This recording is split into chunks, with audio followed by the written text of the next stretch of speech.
नमस्कार प्यारे दोस्तों, जय श्री कृष्णा।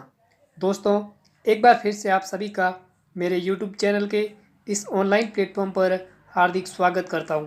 जैसा कि दोस्तों आप स्क्रीन पर देख पा रहे, राजस्थान की नदियां ठीक चुटकी में याद। दोस्तों, आज के इस वीडियो सेशन में हम बात करेंगे अरब सागर के नदी तंत्र की, जिसके अंदर दोस्तों अरब सागर की ओर जाने वाली प्रमुख नदियों को हम एक ट्रिक के माध्यम से याद करेंगे। तो दोस्तों, ये जो वीडियो सेशन है आज का, आपके लिए पॉइंट ऑफ एग्ज़ाम के व्यू से बहुत ही महत्वपूर्ण साबित होगा। तो दोस्तों, इस वीडियो को ज़्यादा से ज़्यादा लाइक और शेयर करें और इस चैनल को ज़रूर सब्सक्राइब करें।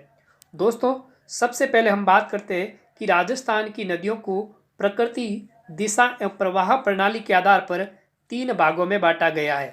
कितने भागों में? 3 भागों में बांटा गया है, जिसके अंदर सबसे पहले दोस्तों बंगाल की खाड़ी की नदियाँ। किसकी? बंगाल की खाड़ी की नदियाँ। दोस्तों, इसके अंदर प्रवाह क्षेत्र कितना है? 24%। कितना? 24%। दूसरा है दोस्तों अरब सागर का नदी तंत्र। किसका? अरब सागर की नदियाँ। दोस्तों, अरब सागर की नदी तंत्र का प्रवाह क्षेत्र कितना है? 16%। तीसरा दोस्तों आंतरिक प्रवाह की नदियाँ। कौन सी? आंतरिक प्रवाह की नदियाँ। इसका दोस्तों प्रवाह क्षेत्र है 60%। राजस्थान में दोस्तों सबसे ज़्यादा प्रवाह क्षेत्र किसका है? आंतरिक प्रवाह की नदियों का। आज हम दोस्तों बात करेंगे अरब सागर की प्रमुख नदियों के बारे में। जितनी भी अरब सागर की जो नदियाँ हैं उनको हम ट्रिक के माध्यम से याद करेंगे। दोस्तों, अरावली पर्वतमाला से पश्चिम भाग में बहकर अपना जल अरब सागर में जल ले जाने वाली माही, लूणी, साबरमती, पश्चिम बनास और इनकी सहायक नदियों को अरब सागर का अपवाह तंत्र कहा जाता है। कम दूरी, तीव्रगामी गति और ज्वारंद मुख एस्चुरी का निर्माण करने वाली इन नदियों की विशेषताएं, और इसे दोस्तों अरब सागर के जो नदी प्रवाह तंत्र है इसको भी 2 भागों में बांटा गया है। कितने भागों में? 2 भागों में दोस्तों इसे भी बांटा गया है। सबसे पहला भाग कच्छ की खाड़ी वाला। कौन सा? कच्छ की खाड़ी की ओर गिरने वाली नदियाँ, जिसके अंदर दोस्तों कौन सी नदी रहेगी? लूणी और पश्चिम बनास। दूसरा दोस्तों खंबात की खाड़ी की नदी। किसकी? खंबात की खाड़ी में गिरने वाली नदियाँ, जिसके अंदर दोस्तों आपके रहेगी साबरमती और माही।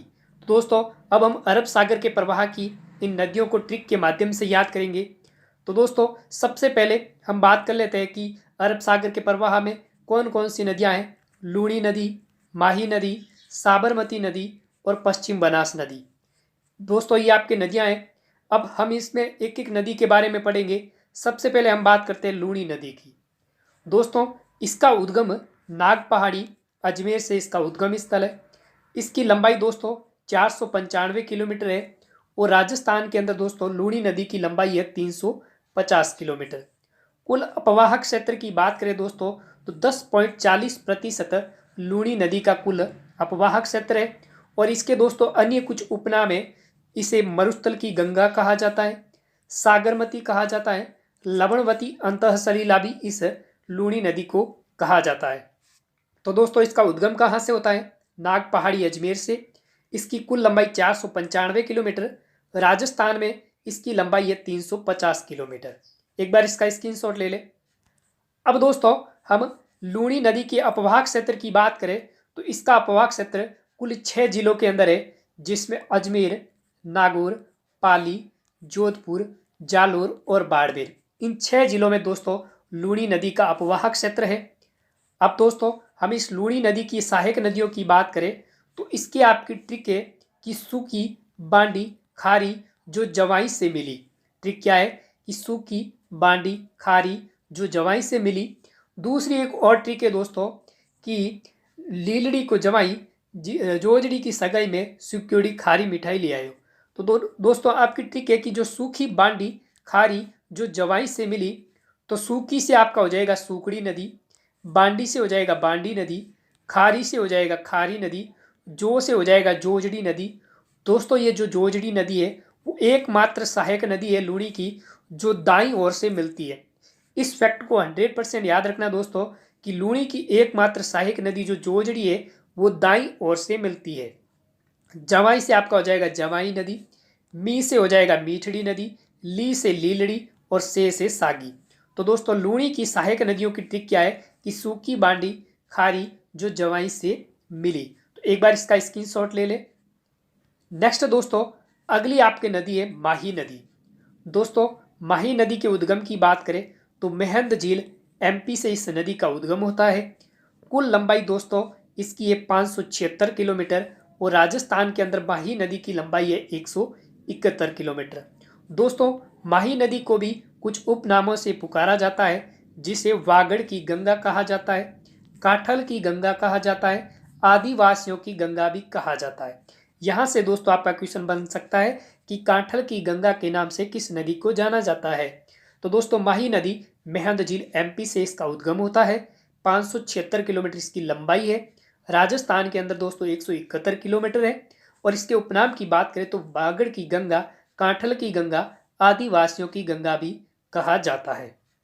नेक्स्ट दोस्तों हम माही नदी की सहायक नदियों की बात करें तो इसके लिए आपकी ट्रिक है ए अन्ना 4 पाई में सो जा। ए अन्ना 4 पाई में सो जा। ए से आपके हो जाएगा एराव नदी, अन्ना से हो जाएगा अन्नास नदी, 4 पाई से हो जाएगा चाप नदी, में से हो जाएगा मोरेन नदी, सो से हो जाएगा सोम नदी, जा से हो जाएगा जाखम। तो ट्रिक क्या है, ए अन्ना 4 पाई में सो जा, ये आपकी माही नदी की सहायक नदियों की ट्रिक है। तो एक बार इसका स्क्रीनशॉट ले ले। अगर दोस्तों आपको वीडियो अच्छा लग रहा है तो इसे लाइक और शेयर जरूर करें और चैनल को जरूर सब्सक्राइब करें। तीसरी नदी है दोस्तों साबरमती नदी। साबरमती नदी का उद्गम स्थल है पदराना की पहाड़ी उदयपुर से। इसके कुल लंबाई की बात करें तो 416 किलोमीटर इसकी कुल लंबाई है और राजस्थान के अंदर दोस्तों 45 किलोमीटर है। इसके किनारे दोस्तों नगर बसे हुए हैं, ये भी आपसे पूछ सकते हैं। अहमदाबाद है, गांधीनगर है, साबरमती आश्रम है, ये दोस्तों साबरमती नदी के किनारे बसे हुए हैं और इसका उद्गम पदराना की पहाड़ी उदयपुर से है। कुल लंबाई 416 किलोमीटर है। राजस्थान के अंदर दोस्तों 45 किलोमीटर। नेक्स्ट दोस्तों साबरमती नदी की सहायक नदियों की बात करें तो उसके लिए आपके ट्रिक है वैसे हमें मावा चाहिए। क्या ट्रिक है, वैसे हमें मावा चाहिए। वे से हो जाएगा वैतरक नदी, से हो जाएगा सेई नदी, ह से हो जाएगा हाथीमती नदी, मैं से हो जाएगा मेरवा, माँ से मानसी और माजम, वा से हो जाएगा वाकल। तो ट्रिक क्या है, वैसे हमें मावा चाहिए। नेक्स्ट दोस्तों अगली नदी है पश्चिम बनास नदी। दोस्तों पश्चिम बनास नदी के उद्गम की बात करें तो नया सानवरा सिरोही से इस नदी का उद्गम होता है। दोस्तों इसके संगम की बात करें तो लिटिल कच्छ का रन इसका संगम स्थल है। और इनकी सहायक नदियों की बात करें तो सूकली या सिपू, कुकड़ी, ये दोस्तों पश्चिम बनास नदी की सहायक नदियां हैं। और इनके किनारे बसे हुए दोस्तों नगर आबू और डीसा नगर, ये पश्चिम बनास नदी के किनारे बसे हुए नगर है। दोस्तों अगर आपको वीडियो अच्छा लगा है तो इसे ज़्यादा से ज़्यादा लाइक और शेयर करें। मिलते हैं दोस्तों नेक्स्ट वीडियो सेशन में, जिसके अंदर हम बात करेंगे बंगाल की खाड़ी नदी तंत्र के बारे में। दोस्तों इस चैनल को जरूर सब्सक्राइब करें। तब तक के लिए धन्यवाद।